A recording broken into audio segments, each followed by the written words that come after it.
शिवसेना उद्धव बाळासाहेब ठाकरे पक्षाचे प्रमुख उद्धव ठाकरे यांनी मुंबईतील शिवालय या पक्ष कार्यालयात बोलावलेल्या अत्यंत महत्त्वाच्या आणि तातडीच्या बैठकीला संजय देरेकर, राहुल पाटील, संजय पोतनीस आणि सुनील शिंदे हे 4 आमदार अनुपस्थित होते. नुकतंच लोकसभेत 6 खासदार पक्ष सोडून एकनाथ शिंदे यांच्या नेतृत्वाखालील शिवसेनेत दाखल झाल्यानं आधीच राजकीय वातावरण तापलं असताना या आमदारांच्या गैरहजेरीमुळे महाराष्ट्राच्या राजकारणात ऑपरेशन टायगर पार्ट 2 सुरू झाल्याची आणि शिंदे गटाचा डोळा आता उरलेल्या आमदारांवर असल्याची जोरदार चर्चा रंगू लागली. पक्षामध्ये उडालेल्या या नवीन राजकीय खळबळीची पार्श्वभूमी समजून घेण्यासाठी आधी त्या अंतर्गत समीकरणांकडे पाहावं लागेल.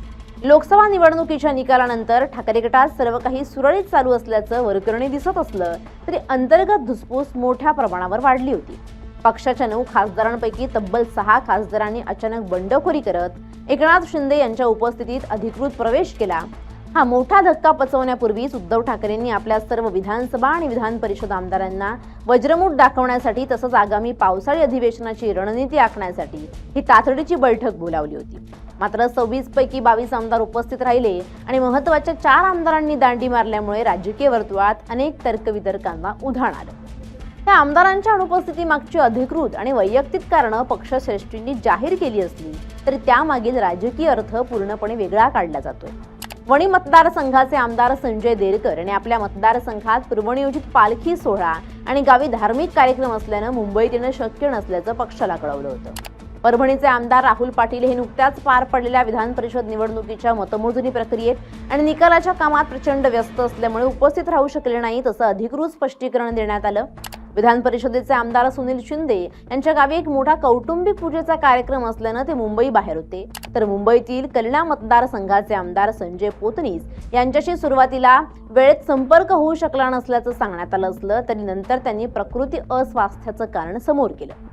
वरकरणी ही सर्व कारणं अत्यंत सामान्य आणि कौटुंबिक किंवा प्रशासकीय वाटत असली तरी ज्या दिवशी पक्षाचे 6 खासदार अधिकृतपणे बंडखोरी करत शेकडो मीटर अंतरावर असलेल्या यशवंतराव चव्हाण प्रतिष्ठानमध्ये एकनाथ शिंदेंच्या उपस्थितीत प्रवेश करत होते त्याच दिवशी या आमदारांचं अनुपस्थित राहणं अनेकांच्या भुवया उंचावणारं ठरलंय. या संपूर्ण घडामोडींच्या केंद्रस्थानी आता एकनाथ शिंदे आणि फडणवीस यांची रणनीती म्हणजेच ऑपरेशन टायगर असल्याची चर्चा आहे. खासदारांना आपल्या गोटात खेचल्यानंतर आता एकनाथ शिंदे यांचा डोळा थेट ठाकरे गटाच्या आमदारांवर आहे का या प्रश्नाचं उत्तर राजकीय विश्लेषक हो असंच देत आहेत. महाविकास आघाडी अंतर्गत आणि विशेषतः ठाकरे गटात असलेल्या आमदारांमध्ये भविष्यातील राजकीय स्थिरतेबद्दल आणि आगामी विधानसभा निवडणुकांच्या तिकिटांबद्दल मोठी असुरक्षितता निर्माण झाली आहे. एकनाथ शिंदे यांनी खासदारांच्या प्रवेशानंतर पत्रकार परिषदेत बोलताना थेट सूचक वक्तव्य केलं होतं की हा तर फक्त ट्रेलर आहे आणि मूळ शिवसेनेच्या विचारसरणीवर विश्वास ठेवणारे अनेक लोक अजूनही संपर्कात आहेत. शिंदे गटाकडून ठाकरे गटाच्या आमदारांना सातत्याने आपल्या बाजूने वळवण्याचे पडद्यामागील प्रयत्न सुरू आहेत. विशेषतः ग्रामीण भागातील आमदारांना निधी वाटप, मतदारसंघातील विकास कामं आणि आगामी निवडणुकीत विजयाची खात्री देणारी समीकरणं मांडून आकर्षित केलं जात असल्याचं बोललं जात आहे. आमदारांच्या या नाराजीमागे किंवा संपर्कात असण्यामागे काही अंतर्गत कारणंही महत्त्वाची ठरत आहेत.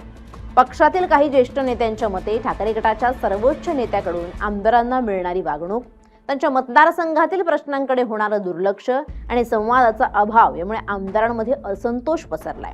लोकसभा निवडणुकीत महाविकास आघाडीला यश मिळालं असलं तरी शिवसेना उद्धव बाळासाहेब ठाकरे पक्षाला अंतर्गत पातळीवर मोठं नुकसान सहन करावं लागत असल्याची भावना काही आमदारांची आहे.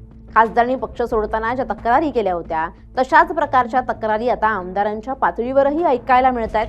त्यामुळे एकनाथ शिंदे यांनी खासदारांनंतर आता आपला मोर्चा आमदारांकडे वळवला असून पावसाळी अधिवेशनाच्या काळात किंवा त्यानंतर ठाकरे गटाला आणखी मोठं भगदाड पाडण्याची तयारी शिंदे गटाने पूर्ण केल्याचं दिसतंय. उद्धव ठाकरे यांनी या परिस्थितीवर नियंत्रण मिळवण्यासाठी तातडीनं पावलं उचलायला सुरुवात केली आहे. बैठकीत उपस्थित असलेल्या 22 आमदारांना त्यांनी अत्यंत आक्रमकपणे मतदारसंघात काम करण्याचे आदेश दिले. बंडखोर खासदारांच्या मतदारसंघामध्ये उद्धव ठाकरे दौरा करणार असून आमदारांनी जनतेमध्ये जाऊन पक्षाची बाजू मांडण्याचं आणि गद्दारांना धडा शिकवण्याचं आवाहन केले. याशिवाय कायदेशीर पातळीवर बंडखोर खासदारांवर अपात्रतेची कारवाई करण्यासाठी पक्षानं सर्वोच्च न्यायालय आणि लोकसभा अध्यक्षांकडे धाव घेण्याची तयारी सुरू केली आहे. मात्र कायदेशीर लढा चालू असताना राजकीय जमिनीवर पक्षाची पकड सैल होऊ नये यासाठी ठाकरेंसमोर मोठं आव्हान उभं राहिलंय. महाराष्ट्राच्या सध्याच्या राजकीय समीकरणांचा विचार केला तर आगामी काही दिवस अत्यंत वादळी ठरण्याची शक्यता आहे. 4 आमदारांनी जरी वैयक्तिक कारणांचं स्पष्टीकरण दिलं असलं तरी राजकारणात अशा ऐनवेळेच्या अनुपस्थितीला खूप मोठं राजकीय संकेत मानले जातात. जर एकनाथ शिंदे यांच्या रणनीतीला यश आलं आणि या 4 आमदारांमधील काही जणांनी किंवा इतर आमदारांनी वेगळी चूल मांडण्याचा प्रयत्न केला तर शिवसेना उद्धव बाळासाहेब ठाकरे पक्षासाठी हा अस्तित्वाचा मुद्दा ठरेल, लढा ठरेल. खासदारांच्या मोठ्या बंडानंतर आता आमदारांना एकसंध ठेवणं आणि शिंदे गटाचा डोळा असलेल्या आमदारांना पुन्हा मुख्य प्रवाहात सुरक्षित ठेवणं हेच उद्धव ठाकरेंसमोरील सर्वात मोठं आव्हान आहे. पावसाळी अधिवेशनाच्या या काळात ऑपरेशन टायगर अंतर्गत महाराष्ट्रात पुन्हा एकदा मोठा राजकीय भूकंप होणार की ठाकरे आपले उरलेले किल्ले लढवण्यात यशस्वी होणार हे येणारा काळच ठरवेल. Bureau report, LS Marathi.